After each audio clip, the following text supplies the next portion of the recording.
Imagine if you could own every single tree in the Great Northern Forest without ever having to climb them, water them, or even plant them yourself. Sounds like a dream, right? Most animals spend their whole lives chasing one specific shiny tree, but today, I'm going to show you how a smart beaver builds a dam that never breaks by owning the entire forest at once. Hey everyone, welcome back to the pond. I'm Beaver. Down here in the valley, we're all obsessed with one thing, building a bigger, stronger dam. But lately, things have been a bit chaotic. Beaver, did you hear? The great oak in the north just grew 3 feet. I'm gonna put all my carrots into oaks. That's Rabbit. He's always chasing the tree of the week. But what happens if a beetle hits that oak or a windstorm knocks it down? Today, we're talking about index funds, or as we call it here, the whole forest strategy. You see, most beginners start like Bear. Bear found one apple tree that grew huge last summer. He put all his logs into that one tree. It's the best tree. No other tree matters. But then a frost hit. That specific apple tree didn't produce a single fruit. Bear's dam started falling apart because he relied on one single tree. In the human world, we call those individual stocks. They can grow fast, but they can also fall hard. Precision is risky, Beaver. Wisdom lies in the collective. Exactly, Owl. An index fund is like a giant basket that holds a tiny piece of every tree in the forest.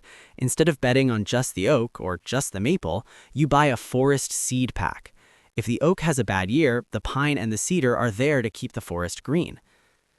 But Beaver, if I own the whole forest, won't the bad trees pull down the good ones?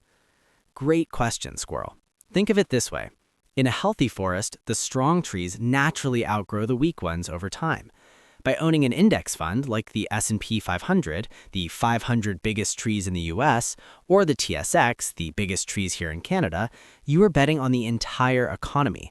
You're betting that, as a whole, the forest will be bigger in 10 years than it is today. I like that. It sounds low effort. I don't like running. That's the beauty of it, Moose. It's passive investing. You don't have to spend your days checking every leaf for spots. You just keep adding logs to your forest fund and let the sun and rain, the global economy, do the work. But wait, if index funds are so great, why isn't everyone doing it? Why did Fox try to convince me that his super secret, shady willow strategy was better? We'll look at the hidden management fees, or as we call them, the Woodpecker Tax, in just a second. When you buy a forest fund, someone has to organize the seeds. This costs a little bit of wood. In the human world, this is the MER, Management Expense Ratio. Hey Beaver, I can manage your forest. I only charge 2% of your logs every year. 2% sounds small, right? But over 30 years, Fox the Woodpecker will peck away almost half of your dam. A wise beaver looks for low-cost index ETFs. They charge almost nothing, maybe 0.05%. That's just a few wood shavings. The secret to wealth isn't finding the next magic sprout. It's diversification. Stocks are individual trees, high risk, high reward. Index funds are the whole forest, lower risk, steady growth.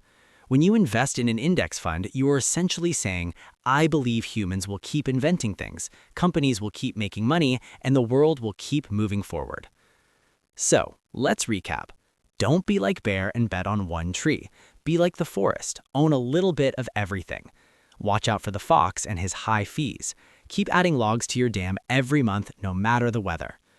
Okay, I'm sold. No more magic oaks for me. I want the whole forest. That's the spirit, Rabbit. If you want to learn how to open your first forest account or understand the difference between a TFSA and an RRSP, make sure to click that subscribe button. Subscribe to Beaver Invests to grow your financial forest and build a dam that lasts a lifetime. See you at the pond.